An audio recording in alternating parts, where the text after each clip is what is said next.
हनुमान जी के बालाजी बनने की कथा और प्रेतराज सरकार की महिमा बड़ी ही निराली है। विशेष रूप से राजस्थान के मेहंदीपुर बालाजी धाम में इनका साक्षात स्वरूप देखने को मिलता है। आइए आपके इन तीनों जिज्ञासाओं को विस्तार से समझते हैं। पहला, हनुमान जी बालाजी कैसे बने? बालाजी शब्द का अर्थ है बाल स्वरूप यानी बच्चा। बाल्यकाल की कथा। ऐसी मान्यता है कि जब हनुमान जी छोटे थे तब वे अत्यंत शक्तिशाली और चंचल थे। सूर्य को फल समझकर निगल लेना इसी अवस्था की घटना है। मेहंदीपुर में हनुमान जी के जिस विग्रह की पूजा होती है वो उनके बचपन का यानी बाल रूप है। इसी कारण उन्हें बालाजी कहा जाता है। कहा जाता है कि मेहंदीपुर क्षेत्र में एक महात्मा को स्वप्न में हनुमान जी बाल रूप में प्रकट हुए और कहा, ये स्थान मेरा है, यहां मेरी स्थापना करो। यहां मैं पीड़ित आत्माओं और प्रेत बाधाओं से लोगों की रक्षा करूंगा। महात्मा ने वहां मूर्ति की स्थापना कराई। बाल रूप, गोल मुख, बड़े नेत्र, छोटी कदकाठी, यही स्वरूप आज बालाजी महाराज कहलाता है। दूसरा, प्रेतराज सरकार कौन है? मेहंदीपुर बालाजी मंदिर में तीन प्रमुख शक्तियां विराजमान हैं: बालाजी महाराज, श्री भैरव बाबा और प्रेतराज सरकार। न्यायाधीश का पद।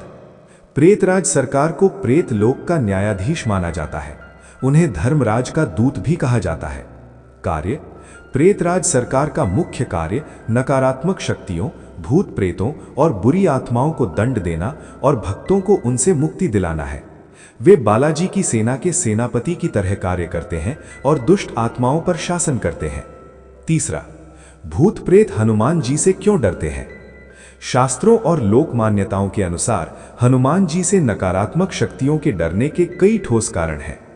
रुद्र अवतार। हनुमान जी भगवान शिव यानी रुद्र के अवतार हैं। शिव स्वयं भूतनाथ हैं यानी भूतों के स्वामी।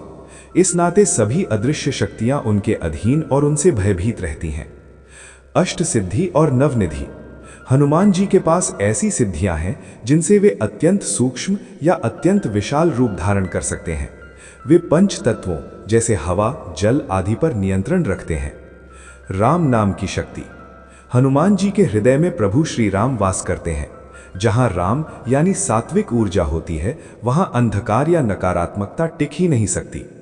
हनुमान चालीसा की चौपाई भी यही स्पष्ट करती है। भूत पिचास निकट नहीं आवे, महावीर जब नाम सुनावे।